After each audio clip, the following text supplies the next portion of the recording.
20-25 questions करने वाले हैं। पहला क्वेश्चन आपके सामने है, यह दृष्टिकोण की भाषा हमारे विचारों को आकार देती है, यानी जो विचार हमारे हैं उनको एक शेप देकर के, भाई मुझे कुछ कहना है, मेरे मन में कुछ बात है, मैं भाषा के माध्यम से उसको एक आकार दे पाऊंगी, एक शेप दे पाऊंगी जो आप तक पहुंच पाएगी। ठीक है ना। उदाहरण के लिए हम दुनिया के बारे में जिस तरह से चिंतन करते हैं और देखते हैं, भाषा उसका निर्धारण करती है। यानी जो हमारे विचार हैं वो, उनको आकार कौन देगा? भाषा देगा, भाषा देगी। और हम दुनिया को जिस तरह से देख रहे हैं और चिंतन करते हैं उसका निर्धारण भी भाषा करती है। ये इंग्लिश पेडागोजी में पहले आया करता था, जब से पेपर ऑनलाइन हुआ तो ये हिंदी पेडागोजी में भी पूछ लिया जाने लग गया। ठीक है ना। और ये बहुत पुराना क्वेश्चन है, ये 2015-15 के टाइम से आता है ये क्वेश्चन। और समझते हैं कहानी है क्या।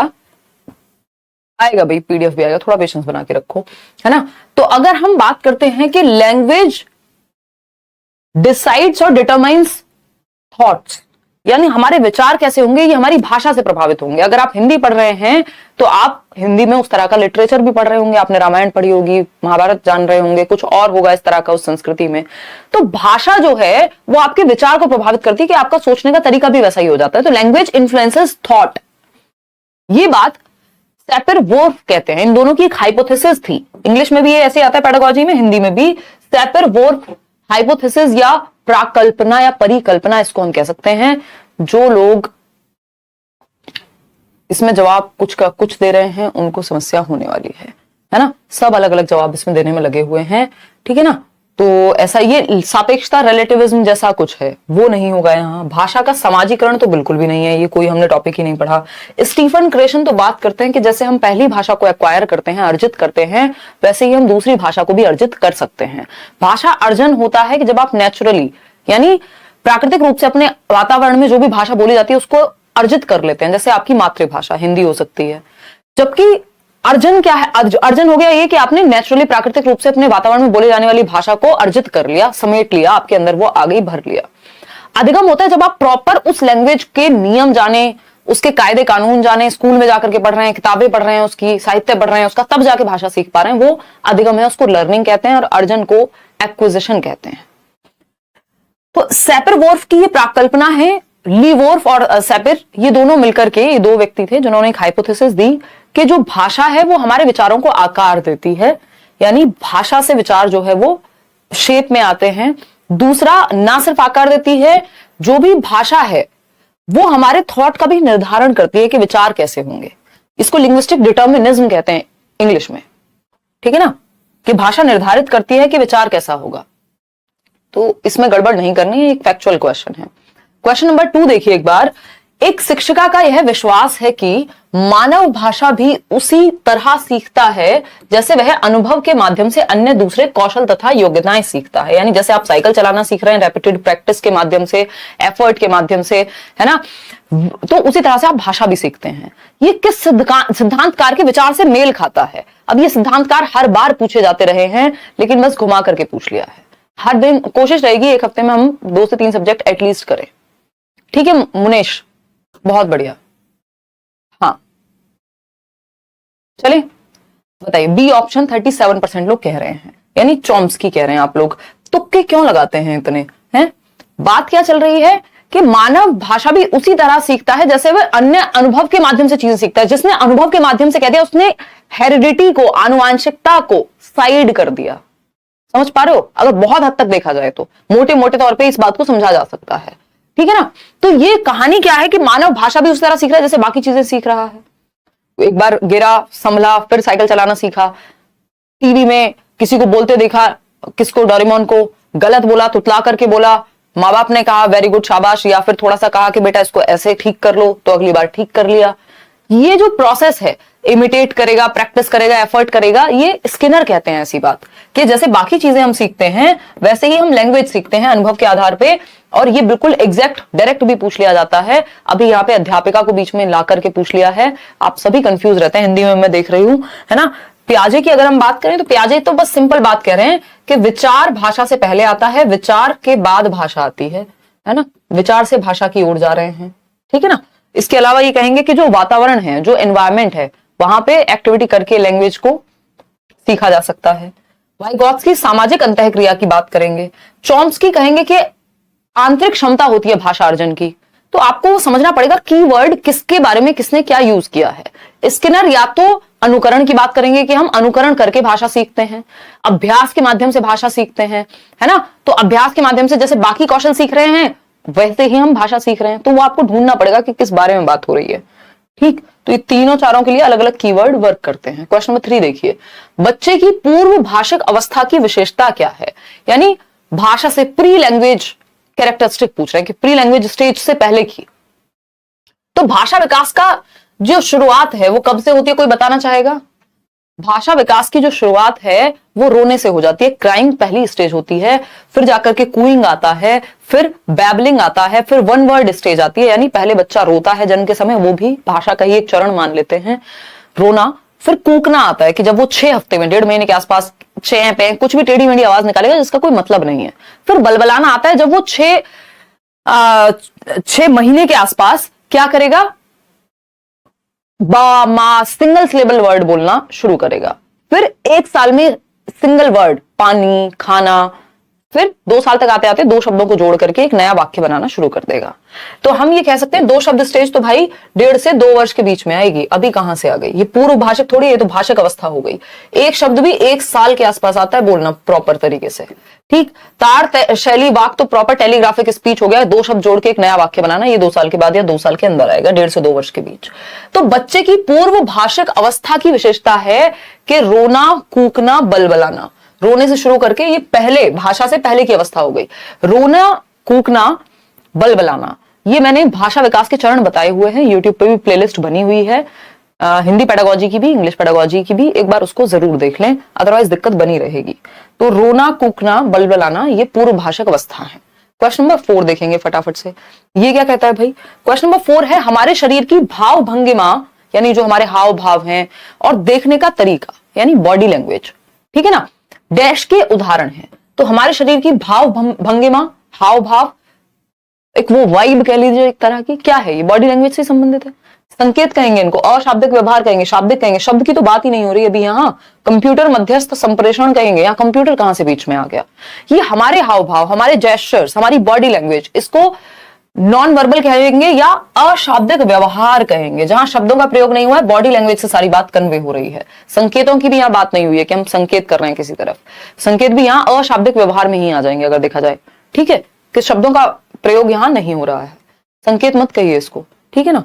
ये पहले भी क्वेश्चन आ चुका है, रिपीटेड क्वेश्चन हैं ये, ऑनलाइन में भी और ऑफलाइन में भी, बट ऑफलाइन में थोड़ा इजीली पूछे जाते थे, लेकिन इस बार आप उम्मीद मत करना कि बिल्कुल इजीली पूछ लिए जाएंगे। लैंग्वेज हो सकता है यही प्रयोग की जाए क्योंकि ये पढ़ने में उतने बड़े नहीं है लेकिन कंफ्यूजिंग है। क्वेश्चन नंबर 5 देखिए, सभी भाषाओं में नियमों की व्यवस्था होती है, यानी हर एक लैंग्वेज में क्या होते हैं, नियम होते हैं, यानी सिस्टम है। Language is a rule govern system, हम ये कहते हैं कि भाई भाषा जो है एक प्रॉपर नियमों से बंधी हुई प्रणाली है जो बोलने वालों को शब्दों को जोड़ने और अर्थ प्रेषित करने में मदद करती है। यानी इन नियमों की व्यवस्था के कारण हम अर्थ निकाल पाते हैं, शब्दों को जोड़ पाते हैं, मीनिंग तक पहुंच पाते हैं। नियमों की यह व्यवस्था क्या कहलाती है, नियमों की व्यवस्था भाषा में व्याकरण कहलाती है। एकदम 57% लोग सही उत्तर दे पा रहे हैं, इसमें कोई भी डाउट नहीं है। वाक्य संरचना, किसी वाक्य में नियम कैसे काम करते हैं, उसकी संरचना कैसी है, कहां कर्ता आएगा, कहां कर्म आएगा, कहां बाकी चीजें आएंगी, क्रिया आएगी, वो वाक्य संरचना से संबंधित, जो वाक्य संरचना यानी एक वाक्य के अंदर जो नियम है वो वाक्य संरचना से जुड़े हुए हैं। लेकिन ये पूरी भाषा में बात कर रहे हैं नियम की। तो भाषा की जब हम बात करें और नियमों की व्यवस्था की बात हो भाषा में, तो व्याकरण की बात हो रही है, क्योंकि व्याकरण क्या है, वो नियमों की व्यवस्था से ही संबंधित है भाषा के अंदर, ठीक है। और व्याकरण कैसे सिखाना चाहिए, हमेशा याद रखना है संदर्भ में, यानी कोई कहानी सुना रहे हैं, पढ़ा रहे हैं, कुछ और चल रहा है, कोई प्ले चल रहा है, वहां आपने नियम सिखा दिया कॉन्टेक्स्ट में, रटवाने नहीं होते नियम कभी भी। क्वेश्चन नंबर 6 देखिएगा एक बार, क्या कहता है बताइए। क्वेश्चन नंबर 6 क्या कहता है बताइए फटाफट से पोल में जवाब दे करके। गुड इवनिंग भाई, कोई बात नहीं, टेंशन ना लो ममता, इस बार थोड़ी सी हिंदी की प्रैक्टिस ज्यादा करने की कोशिश करेंगे क्योंकि क्वेश्चन जो हैं घुमाने वाले हैं, है ना। टॉपिक वही है, बस पूछने का तरीका इनका चेंज हो चुका है, और ऊपर से हिंदी और इंग्लिश की पेडागोजी सेम कर दी, बस ट्रांसलेशन का अंतर छोड़ा है, इसलिए भी मुश्किल लगती है कई लोगों को। तो निम्नलिखित में से भाषा के बारे में कौन सा सही है, कौन सा कथन सही है भाई भाषा के बारे में बताइए। भाषा व्यवस्थाओं की व्यवस्था है, भाषा एक वैज्ञानिक व्यवस्था है, भाषा के लिए व्याकरण अनिवार्य है या प्रत्येक भाषा की एक लिपि होती है? देखिए, प्रत्येक भाषा की एक लिपि नहीं होती है। ये क्वेश्चन पता नहीं कितनी बार रिपीट हुआ है कि क्या कोई भी भाषा किसी भी लिपि में लिखी जा सकती है। तो ये बात बिल्कुल सही है कि थोड़े बहुत फेरबदल के साथ कोई भी भाषा किसी भी लिपि में लिखी जा सकती है। जैसे हिंदी, आज की डेट में आप हिंदी में थोड़ी लिख रहे हैं, देवनागरी में थोड़ी लिखते हो हिंदी जब आप टाइप करते हो, है ना। आप पूछते हो कैसी है या कैसी हो।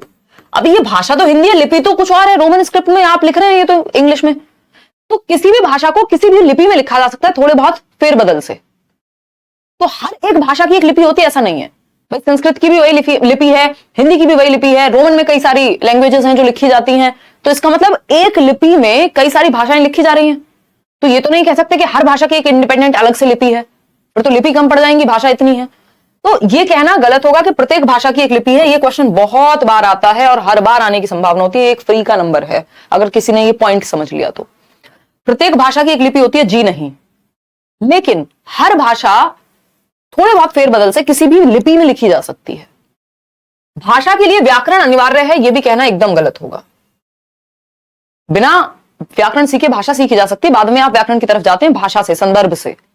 भाषा एक वैज्ञानिक व्यवस्था है, इन दोनों में टक्कर है कांटे की बिल्कुल, कि हम ये कह सकते हैं कि 50-50% चांस है कि या तो उत्तर ए होगा या तो उत्तर बी होगा। बताइएगा फटाफट से कि क्या होना चाहिए जवाब आपका। ए ऑप्शन 47% लोग कह रहे हैं। कोई बात नहीं यासिर, काम चला लीजिए आज ऐसे ही, नेट की स्पीड खराब है अगर आपके यहाँ। 47% लोग ए कह रहे हैं और बाकी के लोग आई थिंक बी कह रहे होंगे। देखिए, भाषा एक वैज्ञानिक व्यवस्था है, इस चक्कर में कई लोग फंसे होंगे। बात ठीक हो गई आपकी, लेकिन ये माना जाता है कि जितने भी विषय हैं वो सब भाषा का, शब्द का इस्तेमाल करके ही तो नॉलेज को हम बिल्ड कर पा रहे हैं। अगर आप मैथ्स पढ़ रहे हैं तब भी आप लैंग्वेज के माध्यम से ही पढ़ रहे हैं। अगर आप साइंस पढ़ रहे हैं तब भी कोई तो भाषा प्रयोग हो रही होगी वहां। अगर आप फिलॉसफी भी पढ़ रहे हैं तो कोई तो भाषा होगी। तो भाषा व्यवस्थाओं की भी व्यवस्था है, यानी जो नियम, जो सब्जेक्ट, जो चीजें आप पढ़ रहे हैं उनकी भी व्यवस्था भाषा है। तो भाषा व्यवस्थाओं की भी या भाषा व्यवस्थाओं की व्यवस्था है, ठीक है, जिसके माध्यम से आप बाकी सारी व्यवस्थाएं पढ़ रहे हैं। तो इसको सिर्फ वैज्ञानिक व्यवस्था तक कहना गलत होगा, क्योंकि ए ऑप्शन इससे बेटर हमारे पास अवेलेबल है। तो A option is the right answer. Question number 7 देखिए, क्वेश्चन पूछा राष्ट्रीय शिक्षा नीति 2020 के अनुसार बुनियादी चरण की अवधि क्या है। अब इस तरह के भी क्वेश्चंस हैं। अब ये हालांकि भाषा के बारे में नहीं है, लेकिन भाषा के बारे में है। याद कीजिए फाउंडेशनल लिटरेसी एंड न्यूमरेसी वाला पीरियड। अब वहां पे भाषा और गणित की तो बात कर रहे हैं कि बेसिक भाषा और गणित हम सिखा पाए बच्चे को, उसको बेसिक स्किल्स आती हो, वो अपना नाम लिखना तो जानता हो at least by the age of 9 years. तो कक्षा 3 तक 2026-27 तक का ये मिशन है FLN, जिसकी हम बात करते हैं, फाउंडेशनल लिटरेसी एंड न्यूमरेसी। उससे आप जोड़ करके इसको देख सकते हैं। अब इसमें सबका जवाब जो है वो अलग अलग है, इस पे हम बात कर लेते हैं, है ना। इस पे हम बात कर लेते हैं। राष्ट्रीय शिक्षा नीति 2020 के अनुसार बुनियादी चरण, आपको पता है फाउंडेशनल स्टेज को बुनियादी चरण कह रहे हैं, फाउंडेशनल स्टेज। अगर इसको देखा जाए पूरा तो ये कितने साल का है, 5 साल का है शुरुआत में। 5+4+4+3 का सिस्टम है ना। इस 5 में शुरुआत के जो 3 साल हैं वो हैं हमारे आंगनवाड़ी पीरियड, बाल वाटिका पीरियड। फिर उसके बाद के जो 2 साल हैं वो है हमारे कक्षा 1 और 2 वाले। तो हम ये कह सकते हैं कि जो बुनियादी चरण है वो टोटल मिलाकर के 5 साल उसकी अवधि होनी चाहिए। हालांकि इस पे अभी कॉन्फ्लिक्ट है, जो एक आंसर की मैं चेक कर रही थी उसमें इन्होंने 2 वर्ष दिया हुआ है। अगर 2 वर्ष देते हैं तो वो सिर्फ क्लास 1 और 2 को काउंट कर रहे हैं बुनियादी में, जो कि नहीं होना चाहिए। हम इसमें डी के साथ ही जाएंगे 5 वर्ष। किसके साथ जाएंगे? डी के साथ जाएंगे 5 वर्ष, ठीक है। 3 वर्ष किसने कह दिया भाई? 3 से 8 वर्ष के बीच की अवधि है ये, लेकिन अवधि पूछा है, बच्चे की एज कितनी है ये नहीं पूछा है ना। तो ये टोटल मिलाकर के 5 वर्ष का टाइम है जिस समय में ये बुनियादी चरण चल रहा है। तो आंसर इसका डी बनना चाहिए। कैसे बनना चाहिए देख लेते हैं। देखिए एक बार, ये है नया स्ट्रक्चर न्यू एजुकेशन पॉलिसी के अनुसार। पहले चलता था 10+2 का सिस्टम के 10 साल तक, कक्षा 1 से 10 और 11-12। अभी क्या है 5+3+3+4, वो 534 से आपको याद कराया था। 5+3+3+4 ये नया सिस्टम है जिसमें 5 जो है वो फाउंडेशनल पीरियड कहते हैं इसको प्रेपरेटरी पीरियड कहेंगे 3 साल को, इसको हम मिडिल स्टेज कहेंगे, और फिर आपका सेकेंडरी स्टेज हो जाएगी लास्ट के 4 साल, ठीक है ना। FPMS से आपको याद कराया था, नेशनल एजुकेशन पॉलिसी, मैंने पढ़ाई हुई है यूट्यूब पे, एक बार आप देख सकते हैं वो क्लास, ठीक। तो इस शुरुआत के 5 साल हैं जिनको फाउंडेशनल पीरियड कह सकते हैं, जिसमें शुरुआत के 3 साल बाल वाटिका या आंगनवाड़ी पीरियड है या प्री स्कूल पीरियड, और बाद के 2 साल कक्षा 1 और 2, और हमें पता है 8 साल तक या बाय द एज ऑफ 9 से पहले पहले बच्चे को बेसिक रीडिंग, राइटिंग, अर्थमेटिक यानी लिखना पढ़ना और अंकगणित की बेसिक स्किल्स आ जाएं। ये हम चाह रहे हैं बुनियादी चरण में ही, 3 से 8 वर्ष के बीच में ही, 9 साल से पहले पहले। कक्षा 3 में बच्चा कब आएगा? 9 साल के आसपास ही। तो ये 5 साल इसका सही उत्तर है, इसमें कंफ्यूज नहीं होना है, क्योंकि इन्होंने कोई और कॉन्टेक्स्ट दिया नहीं है कि कक्षा 1 और 2 की ही बात नहीं कर रहे हैं ये सिर्फ, नहीं तो 2 साल भी इसका उत्तर हो सकता था। तो हम 5 के साथ ही जाएंगे यहाँ। क्वेश्चन नंबर 8 देखिएगा एक बार, क्वेश्चन नंबर 8 देखिए और जवाब दीजिए, फटाफट से आंसर कीजिएगा। क्वेश्चन नंबर 8, कोई बात नहीं रश्मि, अभी कुछ सेशन होंगे ना हिंदी इंग्लिश के, मैं इसको इजी बना दूंगी, डोंट वरी, अभी थोड़ा सा पेशेंस बना के रखो, मैं समझ रही हूं आपको समस्या हो रही है। निम्नलिखित में से, अभी तो ये आपको इंट्रोडक्शन दिखाया जा रहा है कि हलवा नहीं बचा है अभी जो ये हिंदी और इंग्लिश पेडागोजी, लेकिन हम इसको बना लेंगे, पहले इजी हुआ करती थी। देखिए, निम्नलिखित में से कौन सा स्रोत बच्चों में भाषा विकास का स्रोत है, यानी लैंग्वेज डेवलपमेंट का सोर्स कौन सा हो सकता है इन सभी सोर्सेज में से? लैंग्वेज डेवलपमेंट का स्रोत पहला है जब बच्चे दूसरों द्वारा बोली जा रही भाषा पर ध्यान देते हैं, यानी जो आसपास लोग बोल रहे हैं उस पर ध्यान दे रहे हैं बच्चे, तो इसको हम कहेंगे कि भाषा विकास का एक स्रोत है, माध्यम है, कह सकते हैं।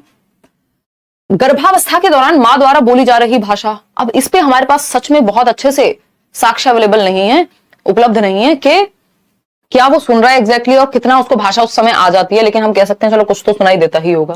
बच्चों को जन्म देते समय मां द्वारा बोली जा रही भाषा, इतना होश होगा बच्चों को उस टाइम, बट चलो इसको तो हटाना इजी है। बच्चों के साथ बातचीत करते समय मां द्वारा अक्सर बोली जा रही भाषा, तो हम ये कहेंगे सबसे ज्यादा जो हमें एक्टिव बच्चा नजर आ रहा है या जिसका प्रभाव सबसे ज्यादा पड़ेगा वो है डी ऑप्शन। हम कह रहे हैं बाकी ये तीनों गलत हैं ही नहीं, हम कह रहे हैं बिल्कुल जड़ से गलत नहीं मान सकते हम बाकी के तीनों को, लेकिन डी इनसे कहीं बेटर है। सबसे ज्यादा जो भाषा का विकास होगा, जो अच्छा स्रोत सबसे ज्यादा माना जाएगा, वो माना जाएगा कि जब बच्चों के साथ बातचीत हो रही है, यानी बच्चे एक्टिवली सक्रिय रूप से भागीदार हैं उस प्रक्रिया के, तो बच्चों के साथ बातचीत करते समय मां द्वारा बोली जा रही, जो अक्सर मां भाषा का प्रयोग करती है, वो सबसे बड़ा स्रोत बन जाता है बच्चे के लिए, क्योंकि सबसे क्लोज भी वही है, पहला शिक्षक माता को ही कहा जाता है। तो D option is the right answer. सबसे ज्यादा जो बेहतरीन सोर्स इनमें बनेगा वो डी ऑप्शन ही बनेगा। क्वेश्चन नंबर 9 देखिएगा एक बार, क्या कहता है भाई क्वेश्चन नंबर 9। एक बालिका है, बालिका के बारे में क्या पूछा है ये देखिए एक बार, प्रैक्टिस से इजी बन जाएगा, डोंट वरी, आएगा खुशबू रीड का बैच भी। देखिए, एक बालिका ने अभी हाल ही में बुनियादी चरण में प्रवेश किया है। बुनियादी चरण समझ रहे हैं? 3 साल से 8 वर्ष के बीच की अवधि है ना, 3 साल के आसपास का बच्चा होगा। वह दीवारों और फर्श पर इस तरह की आड़ी तिरछी लकीरें खींचती है, यानी जो भी आसपास उसको दीवारें मिल रही हैं, घर पे हो सकता है, स्कूल में हो सकता है, आड़ी तिरछी लकीरें वो खींच रही है। इसको स्क्रिबलिंग कहते हैं, जिसका कोई मतलब नहीं होता, बट बच्चा कुछ कुछ करना शुरू कर देता है, जिनका कोई आकार या प्रतिरूप नहीं है, कोई फिक्स्ड शेप नहीं है, ना कोई मतलब है। बच्चों की भाषा विकास के इस कार्य को किस रूप में जाना जाता है, क्या कहते हैं इसको? आरंभिक साक्षरता, कार्यात्मक साक्षरता, यह संज्ञानात्मक विकास का भाग है, या संख्या बोध का विकास है? देखिए, ऐसा आपको लग सकता है कई क्वेश्चंस में कि यार ये भी तो हो सकता था, इसमें क्या दिक्कत थी, लेकिन कुछ ना टर्म्स होते हैं, जैसे नाउन की एक फिक्स्ड डेफिनेशन है, संज्ञा की एक पक्की परिभाषा है, अपनी मर्जी से हम नहीं कुछ भी कह देते हैं। उसी तरह से यहाँ पे जब इस तरह की बात आती है ना स्क्रिबलिंग की, कि भाई बच्चा कुछ भी अपनी मर्जी से बनाने की कोशिश कर रहा है, बुनियादी चरण में है, इसको आरंभिक साक्षरता या फिर एमर्जेंट लिटरेसी कहते हैं, कि वो सीखने की तरफ बढ़ना शुरू कर चुका है अब, है ना। तो ये एमर्जेंट लिटरेसी इंग्लिश में कहते हैं, 1 नंबर मिलेगा इंग्लिश में भी, और आरंभिक साक्षरता जो है हिंदी में कहते हैं कि आरंभ हो चुका है साक्षरता की तरफ, ठीक है ना, आरंभ है प्रचंड। चलिए आगे बढ़ते हैं, क्वेश्चन नंबर 10। निम्नलिखित में से कौन सा कथन भाषा अधिगम के बारे में सही नहीं है, यानी कौन सा एक स्टेटमेंट है जो लैंग्वेज लर्निंग, अधिगम लिखा है, अर्जन नहीं लिखा। अर्जन प्राकृतिक रूप से होता है, बिना किसी किताब, बिना किसी नियम को जाने, घर में जो भी आसपास चल रहा होगा उसको सुन के, जबकि अधिगम में नियम कानून, स्कूल, किताबें सब आ जाएंगे। तो कौन सा अधिगम के बारे में सत्य नहीं है, ये पहचानना है। पहला ऑप्शन है बच्चे साथ साथ कई भाषाएं सीख सकते हैं, यानी मल्टीपल लैंग्वेजेस सीखी जा सकती हैं, बिल्कुल सीखी जा सकती हैं, कोई दिक्कत नहीं है। फिर आता है आपका प्रथम भाषा द्वितीय भाषा के अधिगम में व्यवधान डालती है, ये बात कहना गलत होगा। भाषा अर्थपूर्ण संदर्भों में सीखी जाती है, बिल्कुल फैक्ट है कि भाई मीनिंगफुल कॉन्टेक्स्ट जिसका कोई मीनिंग और रियल लाइफ से जुड़ी हुई हो। भाषा नियमों पर निपुणता प्राप्त करने के बाद ही सीखी जाएगी, ये कहना गलत होगा। तो बी और डी हमें यहां गलत नजर आ रहे हैं, तो बी और डी सही नहीं है, यानी B option is the right answer. बाकी बातें यहां सही थी। आगे बढ़ते हैं, क्वेश्चन नंबर 11, एक भारत श्रेष्ठ भारत क्या है? अभी भाषा से जोड़ करके इन्होंने इसी टॉपिक के अंदर, ये कम से कम 4-5 नंबर का टॉपिक आता है, चीजें लगा दी हैं। ये सब इसी के अंदर आएगा अगर देखा जाए तो। आधा पेपर आपका इसी टॉपिक के अंदर आ जाता है अगर देखा जाए, क्योंकि वो भाषा से ही संबंधित है। कितनी भाषाएं भारत में, भाषा अर्जन क्या होता है, अधिगम क्या होता है। अच्छा, अर्जन के बारे में स्टीफन क्रेशन क्या कहते हैं, नॉम चॉम्स्की क्या कहते हैं, प्याजे क्या कहते हैं। एक भारत श्रेष्ठ भारत क्या है? एक भारत श्रेष्ठ भारत क्या है ये पूछा है। एक नई स्कीम है, ये सबको पता है। पहला ऑप्शन है विद्यार्थियों में भारतीय भाषाओं और संस्कृति को समन्वित करने का भारत सरकार का फ्लैगशिप कार्यक्रम है। पर्यटन और सांस्कृतिक अन्वेषण को समन्वित करने की भारत सरकार की रेल योजना, कुछ भी। विद्यालय में सभी विद्यार्थियों में एकता को समन्वित करने का कार्यक्रम, या फिर विद्यालय शिक्षा द्वारा भारत की प्राकृतिक संस्कृति, परंपराओं और इतिहास का अन्वेषण। क्या कहना चाहेंगे बताइए। एक फ्लैगशिप स्कीम है गवर्नमेंट की, जिसमें बात हो रही है कि एक भारत तो सरदार वल्लभ भाई पटेल ने बना दिया, अब हमें श्रेष्ठ भारत बनाना है, यानी जोड़ना है। संस्कृति के आधार पे, भाषा के आधार पे बच्चे कनेक्ट हो पाए। आगे बढ़ेंगे नेक्स्ट क्वेश्चन पे। क्वेश्चन नंबर है 12, ये स्कीम है, भारतीय संविधान में हिंदी भाषा की क्या स्थिति है? ये क्वेश्चन भी ऑनलाइन में भी 2-3 बार रिपीट हो चुका है, मतलब कई सारे सेट्स में भी और 2 साल में। तो हिंदी भाषा की क्या स्थिति, और ये वैसे भी पूछा जा सकता था। ये मैंने हमेशा, जब भी मैं पहला चैप्टर कराती हूँ हिंदी पेडागोजी का, अगर आप यूट्यूब पे भी देखेंगे, हम हमेशा डिस्कस करते हैं कि हिंदी और इंग्लिश का स्थान क्या है। एक एक क्वेश्चन दोनों में आता है, हिंदी में भी और इंग्लिश में भी। भारतीय संविधान में, यानी अगर हम भारतीय संविधान की माने, इंडियन कॉन्स्टिट्यूशन के अकॉर्डिंग हिंदी भाषा की क्या स्थिति है, अंग्रेजी की क्या है और हिंदी क्या है, दोनों में बताती हूँ आपको। तो हिंदी भाषा की क्या स्थिति है? कार्यालयीय भाषा है, सहकार्यालयीय भाषा है, जुड़ाव लिंक भाषा है, या राष्ट्रीय भाषा है? अब भावनाओं में बह के इसको राष्ट्रीय भाषा नहीं कहना है, राष्ट्रीय भाषा है, बनाने की बात थी, सारी चीजें हैं, बट अगर संविधान के अनुसार आज हम देखते हैं तो ये कार्यालयीय भाषा है, जिसको ऑफिशियल लैंग्वेज कहते हैं। क्या कहते हैं? ऑफिशियल लैंग्वेज है। और किसके अनुसार है ये ऑफिशियल लैंग्वेज? याद आ रहा है? ओला के अकॉर्डिंग। ओला वो नहीं, कैब, ओला से याद कराया था आपको, 1963 का एक्ट था, 63 या 61, एक बार चेक कर लेना ऑफिशियल एक्ट जो है वो आपका। और इसमें बात क्या हुई थी? 61 आई बिलीव, है ना, ये मैं पढ़ा चुकी हूं। ओला ऑफिशियल लैंग्वेज एक्ट, इसके अनुसार आर्टिकल 343 में बात होती है कि हिंदी क्या है? कार्यालयीय भाषा है। राजभाषा की दृष्टि से जब हम देखते हैं, बेसिकली वो वाली बात है कि राजभाषा की का जो दर्जा है वो हम इसको देते हैं, इससे जुड़ी हुई बात, तो हम इसको ऑफिशियल लैंग्वेज कहते हैं, राष्ट्रीय भाषा नहीं कहते। सहकारी भाषा जो है वो अंग्रेजी है, वो एसोसिएट ऑफिशियल लैंग्वेज बोलते हैं उसको। तो ए उत्तर जो है यहां सही हो जाएगा। तो ये बेसिक फ्री का नंबर है। आगे बढ़ेंगे, क्वेश्चन नंबर 13, राष्ट्रभाषा कोई नहीं है अगर देखा जाए तो भारत में। क्वेश्चन नंबर 13, राजभाषा है हिंदी। एक बालिका जब विद्यालय में प्रवेश लेती है, उसके पास अपनी मातृभाषा है, यानी मदर टंग है, जो भी वो घर से बोलना जानती है। साथ ही समाज में और विद्यालय में प्रवेश ले रही है, हम मान रहे होंगे पहली कक्षा में आ रही है। साथ ही समाज में बोली जाने वाली भाषा है जो उसकी मातृभाषा से संबंधित है, यानी समाज में जो भाषा बोली जा रही है जो उसके आसपास, और उसकी वो मदर टंग से रिलेटेड होती है। जो भी हमारे आसपास भाषा बोली जा रही होती है, एक एरिया में उसी तरह की भाषा होती है, थोड़ा बहुत अंतर होता है, किसी घर में थोड़े कुछ शब्द अलग प्रयोग होते हैं। विद्यालय में माध्यम की एक अलग भाषा है, मतलब विद्यालय में जिस भाषा में पढ़ाई हो रही है वो एक अलग भाषा है, इंग्लिश हो सकती है, घर पे हिंदी हो सकती है। उसके भाषा अधिगम के संबंध में निम्नलिखित में से कौन सा कथन सही नहीं है? यानी वो जो जब लैंग्वेज लर्निंग करेगी स्कूल में आकर के, कौन सी एक बात गलत होगी? अब ये 4 ऑप्शंस दे दिए और आपसे पूछा है कि बताओ भाई क्या सही है और क्या गलत है, और लाइक शेयर करना क्यों भूल जाते हो ये भी बताओ, या सेशन को समझने में दिक्कत हो रही है इसलिए दुखी हो तो लाइक करने की इच्छाएं नहीं होती हैं, या क्या समस्या है बताइए हमें, है? जानना चाहते हैं हम, फटाफट से बताइए। क्या कह रहे हो? नहीं बताएंगे? ऐसे कैसे? चलिए देखते हैं। बी ऑप्शन 73% लोग कह रहे हैं। बी ऑप्शन, हिंदी बहुत टफ है, कोई बात नहीं, इजी हो जाएगी, थोड़ी प्रैक्टिस की जरूरत है। देखिए क्योंकि टॉपिक तो लिमिटेड है, उसके विद्यालय में उसका भाषा अधिगम दूसरी भाषाओं के ज्ञान के रहते सफल रहेगा। यानी कि क्योंकि उसको दूसरी भाषा आती है तो वो सीख पाएगी सफलता से, बात तो ठीक है। उसकी मातृभाषा और दूसरी भाषा उसके विद्यालय भाषा अधिगम में व्यवधान डालेंगी, ये नहीं मानते हम। वह नई भाषा सीखने के लिए दूसरी दो भाषाओं का अपना भाषिक ज्ञान इस्तेमाल कर सकती है भाई। यदि उसे अवसर दिए जाएं तो वह सभी भाषाएं सीख सकती है।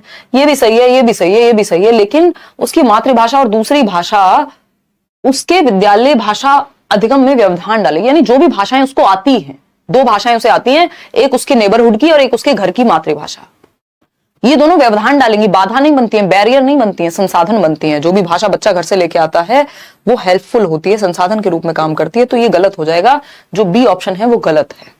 देख रहे हो यहां पे इन्होंने मतलब डायरेक्टली नहीं, यही चार ऑप्शन में से पूछ लेते, वो भी दिया है। आपका समय भी तो नष्ट करना ना पेपर में, आपको इजी बॉल देंगे तो कैसे चलेगा, सब सॉल्व कर लेंगे। आगे बढ़ेंगे क्वेश्चन नंबर 14, और ये कह लो आप फॉर्चुनेटली बी ऑप्शन की जगह पे दिया हुआ है गलत। अदरवाइज अगर इसमें ये बात सी पे लिखी होती तो कई लोग तो इसी को आंसर मार्क कर देते, वहीं गोले भर देते सी समझ के ही, जबकि आपको ढूंढना पड़ता कि सी कहां लिखा है। क्वेश्चन नंबर 14 देखिएगा, तो ये घुमाने के लिए, टाइम को थोड़ा सा खर्च करने के लिए ऐसा किया जाता है।